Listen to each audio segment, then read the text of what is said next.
এখন আমি সত্যি কথা বলতেছি এই কারণেই যে আমার বউ, আমার ফ্যামিলি, আমার বাচ্চা সেভে আছে।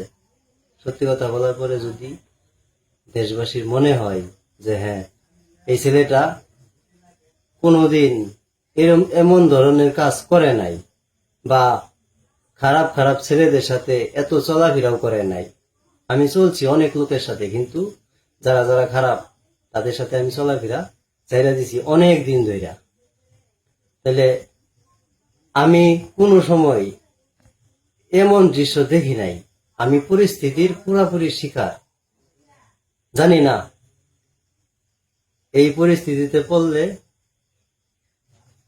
অন্য মানুষ কি করবে, কিন্তু আমার এই পরিস্থিতিতে পড়ার পরে আমার কিছু করার আসিল না, যার কারণে আমি ওদের কথায় রাজি হইয়া আমি তার লাশ এই জায়গাতে রাখছি। যদি না রাখি আমার উপরে দাও ধরে রাখছি। তো এরকম তো তাজা দাও, রক্তাক্ত দাও দেখা কে ভয় না পাবে। আমি প্রতিদিন মারা গেছি, প্রতিদিন। যে আমার একটা ভাই হারাইছি আমি, সে আমার ভাই আসিল, ধরে দেও না। একসাথে রয়েছি, একসাথে চলছি, অন্য কোনো কিছু হয় নাই আমাদের ভিতরে। আমাদের ভিতরে কখনো ঝগড়া লাগে না। আর ঝগড়া লাগবে কেন? ঝগড়া লাগবে কেন? কোন কারণে?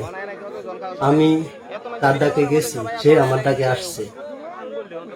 আর যে মারছে তার রাগ হইতাছে যে তার কারণে আমাদের সাথে সে কাজ করতে পারে না।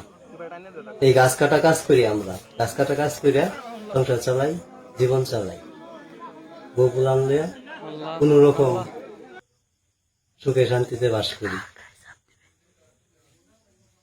আর যে মারছে সেই ছেলেটা আসলে আমারই জেড়াতো ভাই, কিন্তু আমি কখনো ভাবি নাই যে সে এই ধরনের কাজ করতে পারে।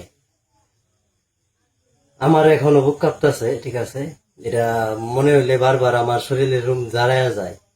মনে হইলে বারবার বারবার আমি মরি। কি করলি আমাকেও মাইরা ফেলবি বলতাছস? পরিস্থিতি এমন জায়গায় নিয়ে গেছে, এখন ঘর বাড়ি ছাড়া, বাড়ি ঘর ছাড়া, নিজে এখন না বুঝতাছি যে না, আগে যদি বলতাম হয়তো এরকমটা হইল, নইলে শাস্তি হইতো, ঠিক আছে, কিন্তু আমার হইল নইলে। এখন আমি সত্য গোপন করছি, নিজের জানের ভয়ে আমি সত্য গোপন করছি। আমার মেয়ের জীবন বাঁচানোর জন্য আমি আলাদা এক বাড়িতে থাকি। যে বাড়িতে থাকি ওই বাড়িটা পুরাটাই নিবিড় জায়গা। ওই বাড়িতে কেউ যদি রাত্রে 12টা 10টার পরে যায়, এরা যদি আসলে ক্ষতি করে, তাহলে কেউ নাই ফিরানোর মতো। আমাকে তারা এমন ভাবে আটকাইছে, আমার উপরে একজনে তাও ধরে রাখছে যে তোর সাথে থাকতে হইব, তা না হইলে তোরে ছাড়বো না। তোরে যদি ছাড়ি তাইলে তুই নিশ্চিত যায় এরা কইবি, কারণ হ্যাঁ তোর কাছের লোক আছিল। তার লাগিয়া কখনো ভালোভাবে আমি কাজ করতে পারি নাই। এটা আলামিন বললো, তার লাগিয়া আমি কখনো ভালোভাবে কাজ করতে পারি নাই। তার লাগিয়া আমরা ভাইনচারির ভিতরে আমি থাকতে পারতাছি না।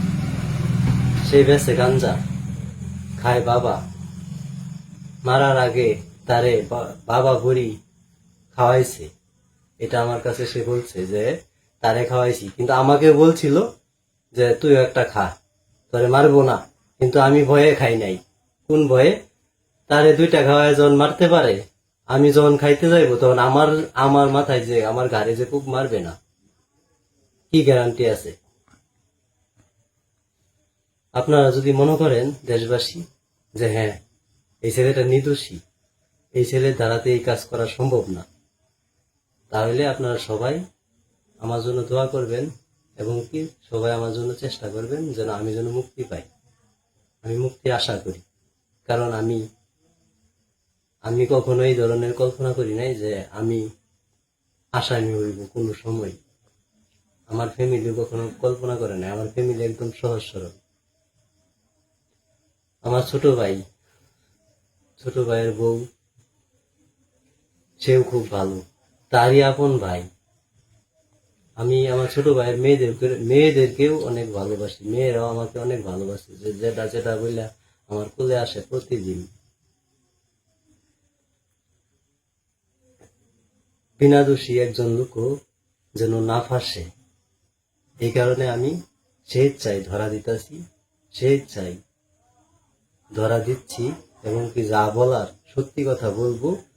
ভিডিওতে ভিডিওতে যা বলছি এটাই সত্যি, এবং কি থানাতেও এটাই বলবো, এটাই সত্যি, মিথ্যে কোনো কিছু না। আর যখন তার কাপড় খুলে তারা, ঠিক আছে, তখন আমি বাধা দিছি যে এই কাজটা করিস না, করিস না, এটা সম্ভব না। কারণ একটা মানুষের এরকম করছো যে এরপরও তারা উলঙ্গ করা, এটা ঠিক না। তারা আমার কথা শুনে নাই, কোনো ভাবেও শুনে নাই, আর আমাকে বিশ্বাসই করে নাই যে আমি বলবো না। আমাকে যদি তারা বিশ্বাস করতো যে বলবো না আমি, কিন্তু বিশ্বাস করে নাই, আমাকে মেরে ফেলবে।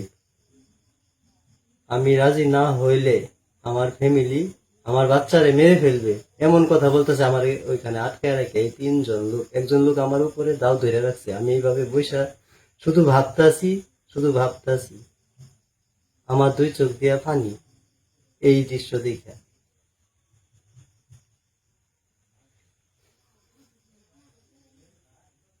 আপনারা সবাই আমার জন্য দোয়া করবেন।